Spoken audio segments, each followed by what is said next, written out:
हरिओम. अवधूत चिंतन श्री गुरुदेव दत्त श्री स्वामी समर्थ. रिलिजियस काकू या आपल्या चॅनलवर तुमचे मनापासून स्वागत करते आणि व्हिडिओला सुरुवात करते. तुम्ही या चॅनलवर नवीन असाल तर लाईक, शेअर आणि सबस्क्राईब करायला विसरू नका. तुमचे एक लाईक आणि एक सबस्क्राईब आम्हाला पुढे जाण्याचे बळ देते. चला तर व्हिडिओला सुरुवात करूया. 16 मे शनिवार 2026 या दिवशी तब्बल 13 वर्षांनी असा दुर्मिळ योग आलेला आहे. तर पुढील अनेक वर्ष असा योग येणार नाही. तर या दिवशी म्हणजे आपल्याला शनी अमावस्या पण आहे आणि शनी जयंती आहे. हा दुर्मिळ योग आहे. तर तुम्ही या दिवशी काही उपाय केले तर तुमचे तो उपाय म्हणजे 1000 पटीने आपल्याला फळ देणार आहेत.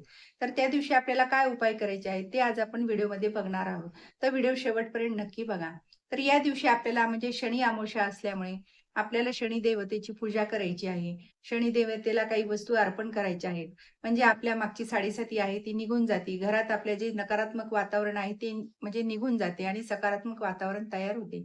तर ज्यांना साडेसाती आहे, म्हणजे सगळ्यांनी शनीच्या दर्शनाला जायचं आहे. पण ज्यांना साडेसाती आहे त्यांनी शनिदेवाला तेल अर्पण करायचे आहे. काळे तीळ म्हणजे काळे तीळ अर्पण करायचे आहे. उडीद अर्पण करायचे, खडे मीठ, काळे वस्त्र हे अर्पण केल्याने आपल्या मागचे साडेसातीचा आपल्याला दोष कमी होतो आणि म्हणजे लवकर आपले दिवस निघून जातात हे साडेसातीचे. आपले कुठल्याही कामात अडथळा आलेला असेल, तर ते कामं आपले पूर्ण व्हायला म्हणजे शक्ती मिळते. तर हे शनी देवतेची पूजा केल्याने आपले जे ग्रहमान आहेत, ते पण सुधारायला लागतात. कारण शनिदेव हे कर्मफलाचे देवता मानले जातात. ज्यांना काही म्हणजे साडेसाती आहे, कुठलाही त्रास असेल, तर त्यांनी शनिदेवतेचे दर्शन घेतल्यानंतर त्यांचे आपोआप कामं मार्गी लागायला वेळ म्हणजे सुरुवात होते. तर बऱ्याच ठिकाणी असे पूर्वीपासूनच म्हणजे चालत आलेलं आहे, की आपण घरात असं घराच्या बाहेर कोहळा बांधत असतो. तर त्यासाठी हा मुहूर्त म्हणजे खूपच शुभ मुहूर्त आहे. म्हणजे शनिवार आहे, शनी अमावस्या आहे आणि शनी जयंती असल्यामुळे या दिवशी आपण कोहळा आणून आपल्या दाराच्या बाहेर बांधला तर खूप म्हणजे उत्तम आणि प्रभावी उपाय आपला आहे. तर ह्यामुळे आपल्या घरामधली नकारात्मक शक्ती कोहळा खेचून घेतो. वाईट जे कोणाची नजर असेल, तर ती सुद्धा कोहळ्यावरच पडते. त्यामुळे तुम्ही त्या दिवशी आवर्जून कोहळा बांधायचा आहे. तर आपल्याला त्या आदल्या दिवशी तुम्ही कोहळा आणून ठेवला तरी चालतो. तर कोहळा आणायचा आणि त्याला कुंकाने म्हणजे स्वस्तिक काढायचं आणि काजळ आणि एक म्हणजे अशी आडवी रेष द्यायची. बघा आपण लहान बाळाला सुद्धा दिष्ट लागू नये म्हणून तीट लावत असतो.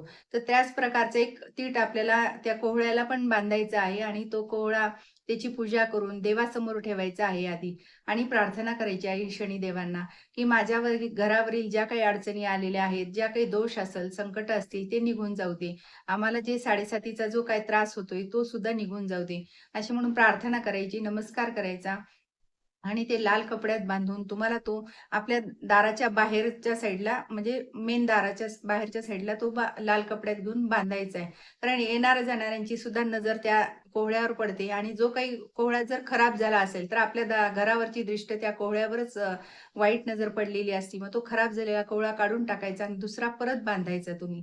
पण हा मुहूर्त आपल्याला आज बांधायचा म्हणजे शनिवारी बांधायचा आहे. तर तो मुहूर्त म्हणजे खूप अगदी 13 वर्षांनी आलेला आहे. हा दुर्मिळ योग. तर असा योग परत लवकर नाहीये. त्यामुळे तुम्ही याला आवर्जून हा उपाय करा आणि तुमचे घरावरील साडेसाती, संकट जे काही आहे ते निघून जातील. तुम्ही हा उपाय करून बघा. नक्कीच तुम्हाला याचा फायदा होईल. आणि जे काही शनिदेवतेला सुद्धा आपण अर्पण केलेल्या वस्तू असतात, त्यामुळे सुद्धा आपल्यावरचे दोष निघून जातात, संकट निघून जातात. आणि गोरगरिबांना तुम्ही अन्नदान करा, चप्पल दान करा, पाणी दान करा या दिवशी. या दिवशी तुम्ही म्हणजे अमावस्येच्या दिवशी दान केलेल्याचे सुद्धा आपल्याला 1000 पटीने फळ मिळत असतं. तुम्ही चप्पल दान तर हे आवर्जून करा. एक जणाने जरी तुम्ही गोरगरिबाला चप्पल दिली, तर त्यामागचे सुद्धा आपल्या मागची साडेसाती निघून जाते. चप्पल दान केल्याने खूप फायदा होत असतो आपल्या ह्यासाठी. त्याच्यामुळे तुम्ही अन्नदान, हे दान आवर्जून करा. आणि तेलाच्या वस्तू समजा तळलेल्या वस्तू सुद्धा हे आपल्या मागे साडेसाती आहे, तर हे आपण तळलेल्या वस्तू म्हणजे दान करायला पाहिजे. गोरगरिबांना तुम्ही तळलेल्या वस्तू जर दान केलं, तर तुमचं जो काही दोष सगळं निघून जातं. कारण पहा शनीला सुद्धा तेल हे प्रिय आहे. त्यामुळे आपण या दिवशी तळलेल्या वस्तूंचंच म्हणजे वस्तू म्हणजे पदार्थांचं दान द्यावे. तर हे दान दिल्याने आपल्या घराला पण सुख शांती लाभते, ऐश्वर्य लाभते. त्यामुळे तुम्ही हा उपाय करून बघा.